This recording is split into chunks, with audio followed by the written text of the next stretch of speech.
senhores telespectadores, este nome esquisito, Dantas e Antidantas, refere-se a um conflito literário, evidentemente, que acontece em Portugal nos primeiros anos do século XX. A figura central do programa é o Dr. Júlio Dantas. Se repararem bem, está o busto dele atrás de mim, Dr. Júlio Dantas, que foi um dos casos de maior sucesso literário, de mais espantosa popularidade na primeira metade do século XX.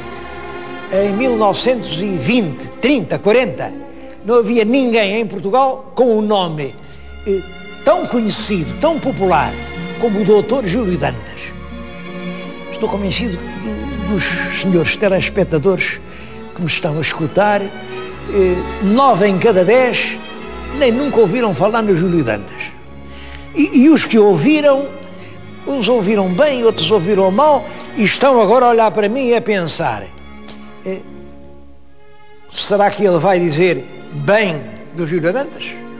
Outros vão dizer: será que ele, ingrato, vai dizer mal do Júlio Dantas? Ingrato porque eu estou na academia, que é a casa de Júlio Dantas. Eu não vou dizer nem bem nem mal. Eu vou tentar fazer compreender tanto os Dantas como os Antidantas.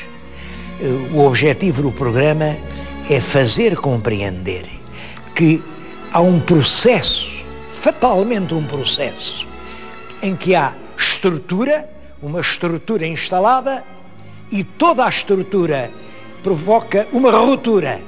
E depois da ruptura há uma nova estrutura. E essa estrutura é base de outra ruptura. O conflito Dantas e Antidantas é justamente a ruptura da estrutura literária instalada na primeira década do século XX e que é rompida violentamente pela irrupção do grupo futurista do Orfeu e pelo manifesto Antidantas.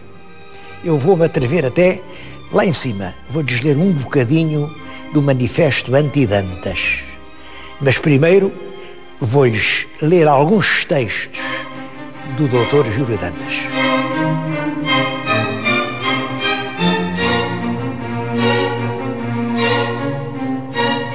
Foi um escritor extremamente produtivo. Era um homem que trabalhava constantemente. Tudo o que está aqui, até aqui, são obras escritas por ele, obras da sua autoria. Era algarvio, nasceu em Lagos em 1876, portanto, é um homem do século XIX. Quando entra o século XX, já ele é um homem feito. Começa a escrever muito cedo. Tenho aqui a estreia dele. A estreia é um livro de versos, chama-se Nada.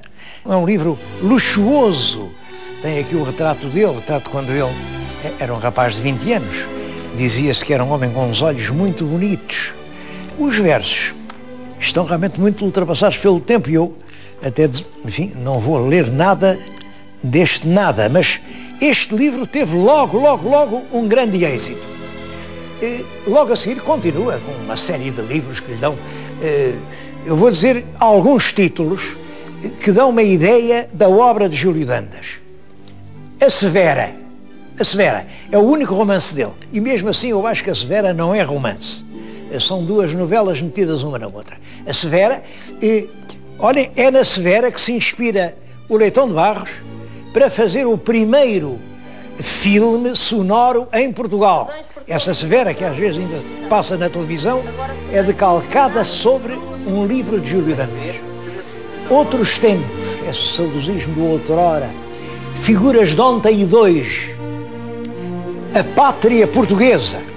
A Pátria Portuguesa é um dos livros mais famosos que ele escreve. Este livro tem muitas edições, ainda hoje aparecem constantemente. A Pátria Portuguesa mereceu-lhe louvores do governo. Houve um decreto mandando dar aquele livro aos estudantes como prémio escolar. Depois, os livros femininos ao ouvido de Madame X. Um amor em Portugal no século XVIII. Mulheres. Eles e elas. É curioso que estes livros, mulheres, eles e elas, como elas amam, a arte de amar, são todos escritos entre 1915 e 1919, quando Portugal está na guerra. Está na guerra e Júlio Dantas é um médico militar, mas ele não foi à guerra. Estava a escrever aqui como elas amam. Depois, o eterno feminino, quer dizer, é tudo uma literatura de temas galantes, temas que encantavam. O estilo, isso o senhor telespectador julgará por si. Eu vou-lhe, de um dos livros célebres dele, dos sonetos, que estão aqui, os sonetos, que são, é um livro já de, enfim, adulto, eu vou-lhes ler 2 sonetos que ficaram célebres. Um é o Minuete. O Minuete. Bom, o tema, para perceberem bem o soneto, o tema é este. Uma duquesa já muito velhota, com um cardeal, também já muito esquelético, estão a assistir a uma dança, a um minuete, no Paço Real. Bom, este é o tema. E agora ouçam o soneto. Ao canto do salão, olhos vagos no espaço, ele em púrpura e ouro, ela empoada à francesa, o senhor cardeal e a senhora duquesa assistem conversando a um serão do Paço. Marca Lucas Giovini o solene compasso. Dança o minuete d'Aidene a corte e sua alteza. E os 2 velhos, lembrando a antiga gentileza e o tempo em que amoroso ele lhe dava o braço, balbuciam sorrindo um tímido segredo. Escondem-se ainda mais no biombo, quase a medo, como a fugirem à luz da sala enorme e acesa. E quando o criado vem servir-lhes os gelados, surpreende a dançar, velhinhos e curvados, o senhor cardeal e a senhora duquesa.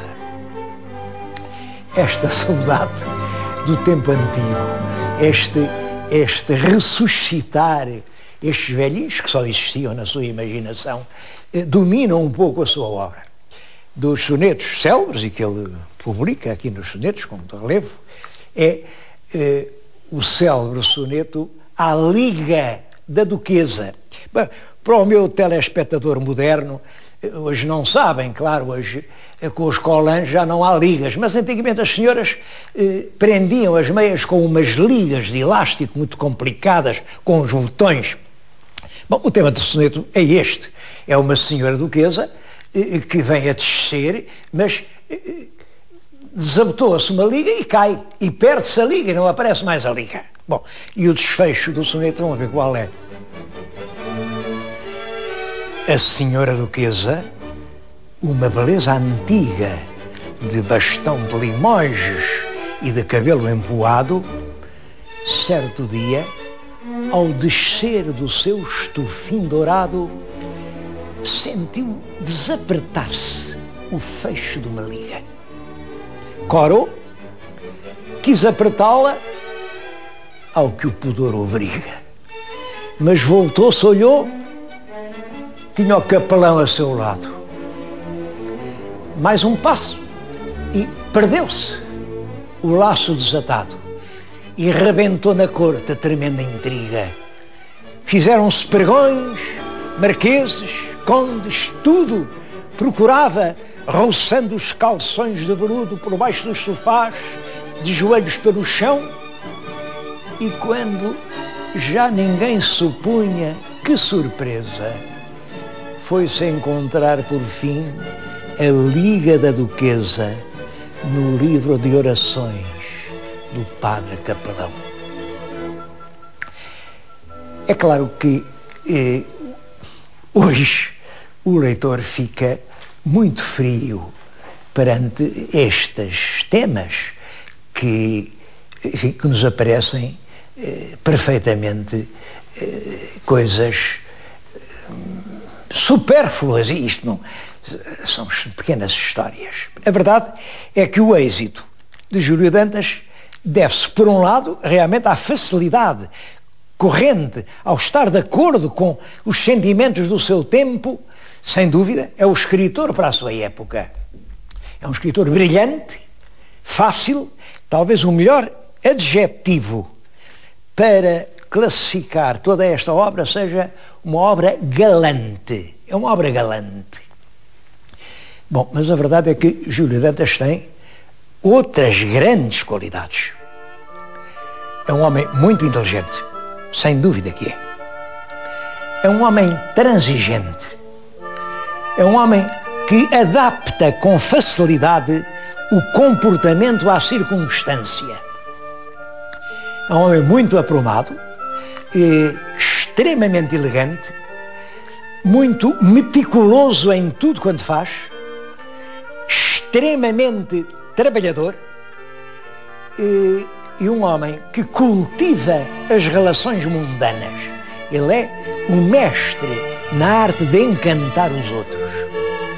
Por isso, tem uma carreira política de... Há quem não entenda, ainda há os quem chame vira casacas ou...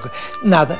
Ele é realmente sempre este homem elegante, este homem que preza o passado, este homem que procura esconder as dores do presente diante desta palavra aveludada e acetinada com que ele mascara os problemas do seu tempo, mas entra na política. Pois claro que foi deputado, depois foi ministro por 4 vezes.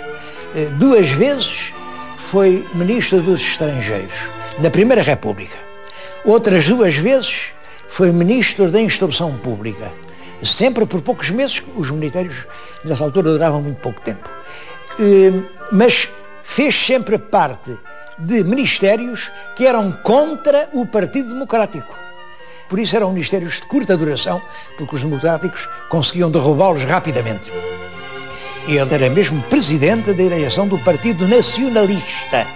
O Partido Nacionalista era o partido patriótico, era um partido republicano, mas que realmente defendia a manutenção dos antigos valores que aquela república mais radical pretendia remover. Quando veio o 28 de maio, ele era senador da República. Bom, ele não hostiliza o novo regime, pelo contrário. Ele nessa altura já era presidente da Academia, continua a ser o presidente da Academia, e prestou grandes serviços. No tempo dele, a Academia encheu-se de prestígio. A Academia obteve uma plena independência. A Academia, no seu tempo, é muito respeitada. A entrada aqui é extremamente difícil. Mas ele, como académico, defende os homens de letras. E é ele o fundador da Sociedade Portuguesa de Autores, a SPA. Porque os direitos dos escritores eram, durante muito tempo, pouco respeitados. Em Portugal, toda a gente, ainda hoje há um pouco assim, é um pouco isso, não é? E as pessoas acham que sim, que têm que pagar ao advogado. Acham que sim, têm que pagar ao senhor médico. Acham que sim, têm que pagar o táxi. Acham que sim, têm que pagar na mercearia. Acham que sim, têm que pagar a renda da casa. Mas se pedem um trabalho literário, acham que não. Ou se pedem uma conferência, ou se pedem um discurso, acham que isso não é para pagar. O trabalho literário em Portugal é gratuito. É claro que isso é uma homenagem ao escritor, reconheço, porque evidentemente o que é grande e nobre não é para vender. Em todo caso, ninguém vive só de homenagens. Bom, e Júlio Dantas toma sobre si essa tarefa. É ele quem organiza a defesa dos direitos dos autores. Quem vai para Berna e em Berna estuda a Convenção Internacional dos Direitos do Autor, a nova redação. É ele que tem até uma tentativa muito corajosa. Ele pretende que os textos diplomáticos sobre direitos de autor sejam publicados não só em francês e em inglês, como então passaram a ser, mas também em português e em italiano. Ele travou uma batalha dizendo que o português era uma das grandes línguas do mundo. Não a ganhou, mas é bonito que tenha travado essa batalha. Ele, outro grande serviço, ele consegue aliar a Academia Portuguesa à Academia Brasileira. Aqui, nesta Academia, um número elevado de sócios são brasileiros. Os académicos brasileiros, quando estão aqui, têm estatuto de académico efetivo, quer dizer, têm voto, decidem, estão aqui como na sua casa. Esta casa é portuguesa e é brasileira. Como no Brasil, a Academia Brasileira de Letras é brasileira e é portuguesa. Acho que ninguém fez tanto para se aproximar as inteligências portuguesa e brasileira como Júlio Dantas.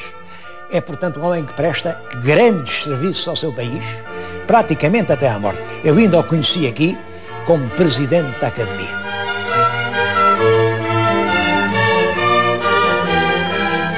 Nessa altura, ainda era célebre a Ceia dos Cardeais. A Ceia dos Cardeais fez, no ano passado, 100 anos e foi comemorada. Eu tenho-a na mão e vou-lhes ler um pequeno texto, aliás, dos mais célebres.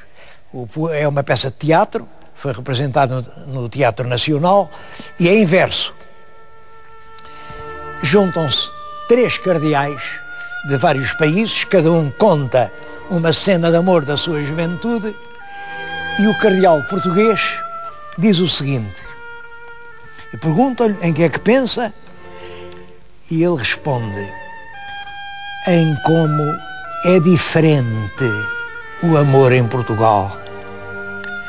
Nem a frase subtil, nem o duelo sangrento, é o amor coração, o amor sentimento, uma lágrima, um beijo, uns sinos a tocar, um parzinho que ajoelha e se vai casar.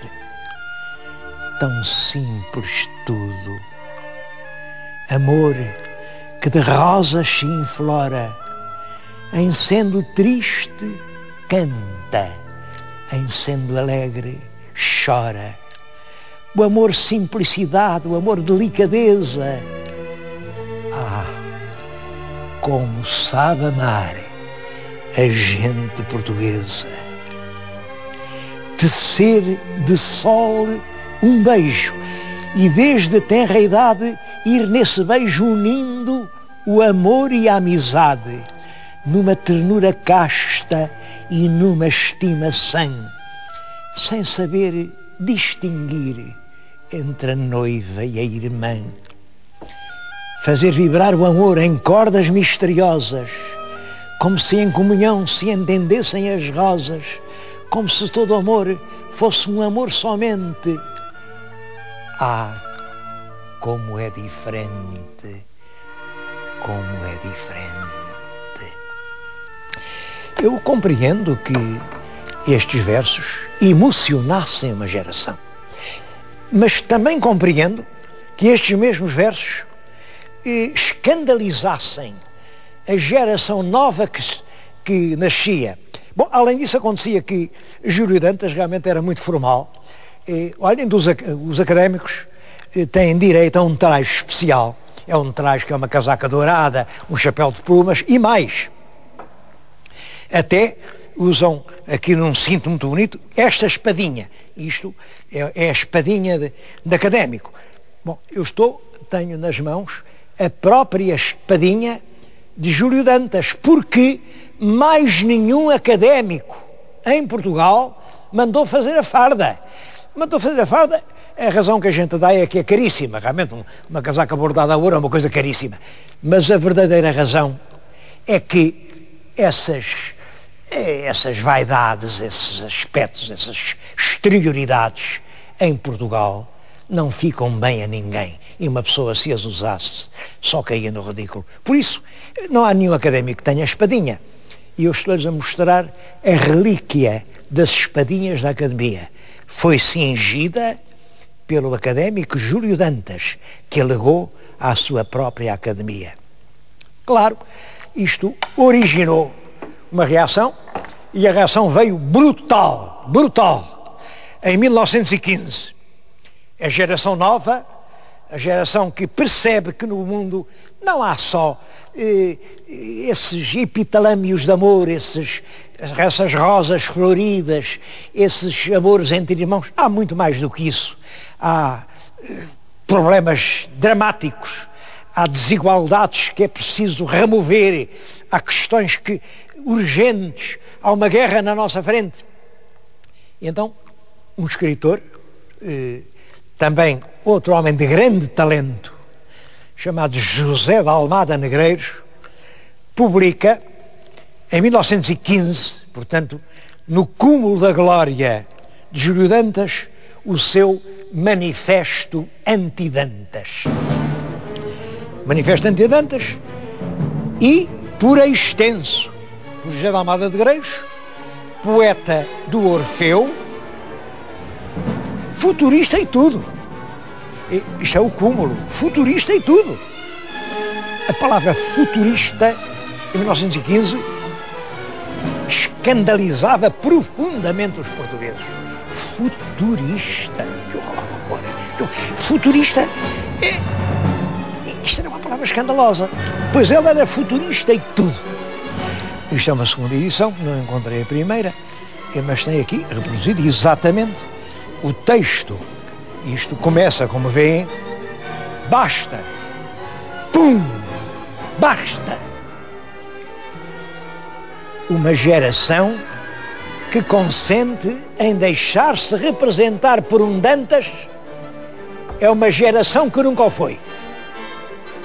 É um coio de indigentes, de indignos e de cegos. É uma resma de charlatães e de vendidos. Só pode parir abaixo de zero. Abaixo a geração. Morra o Dantas. Morra. Pim. Uma geração com Dantas a cavalo é um burro impotente. Uma geração com Dantas à proa é uma canoa em seco. O Dantas é um cigano. O Dantas é meio cigano. O Dantas saberá gramática, saberá sintaxe, saberá medicina, sabe fazer ceias para os cardeais, saberá tudo. Escrever, que é a única coisa que ele faz, é que ele não sabe. O Dantas pesca tanto de poesia que até faz sonetos sobre as ligas das duquesas. Bom, o manifesto prossegue, é longo. É claro, o que é que isto representa? Na literatura, em toda a cultura, cada geração tem sempre uma antigeração. Porque o processo da vida cultural é exatamente isto. Uma geração de estrutura, portanto um patamar horizontal, e uma geração de ruptura, em que brutalmente negam todos os valores constituídos, dizem que tudo aquilo estava errado e depois implantam nova estrutura. Essa estrutura dura uma geração e depois nova ruptura. E a história é isso. Estrutura, ruptura, estrutura, ruptura. A gente dá-lhe outros nomes, chama-lhe direita, esquerda, chama-lhe isto, chama-lhe aquilo, mas no fundo este é o processo dialético da história. Estrutura, ruptura. O Anti-Dantas representa a ruptura em relação à geração de Júlio Dantas. A verdade é que também esta geração é a geração do Orfeu. Esta geração produziu, e produziu muito. O Orfeu, eram só 2 números, mas é o Orfeu em que se revela, por exemplo, esse genial poeta que é Fernando Pessoa. O Orfeu escreve o Pessoa, escreve realmente o Almada Negreiros, escreve o Santa Rita Pintor e vem acabar brutalmente, rasgar, contestar toda a cultura da geração anterior. Mas também a geração da Almada durou pouco. Também depois vem outra geração que cria uma nova estrutura, o neorrealismo, que durou praticamente até, digamos, até aos anos 70, dominado a literatura portuguesa. E também isso depois é contestado. Portanto, aqui, quem quer que seja Dantas, conte sempre com os anti-Dantas. Mas os anti-Dantas, não tenham dúvida, depois deles, outros Dantas estão sempre para vir. Julgo que lhes dei uma ideia do que foi o papel histórico do Dr. Júlio Dantas. Eu estou a evocá-lo aqui, na casa a que ele presidiu. Este é o Salão Nobre da Academia das Ciências de Lisboa, uma instituição cultural fundada no século XVIII e a mais, talvez fica mal dizer isto, mas a mais ilustre das academias portuguesas, e muito lhe deve Júlio Dantas. Eu estou a acabar com o sentimento de que quase cometi uma blasfémia ao recitar o manifesto anti-Dantas aqui nesta casa que ele tanto honrou.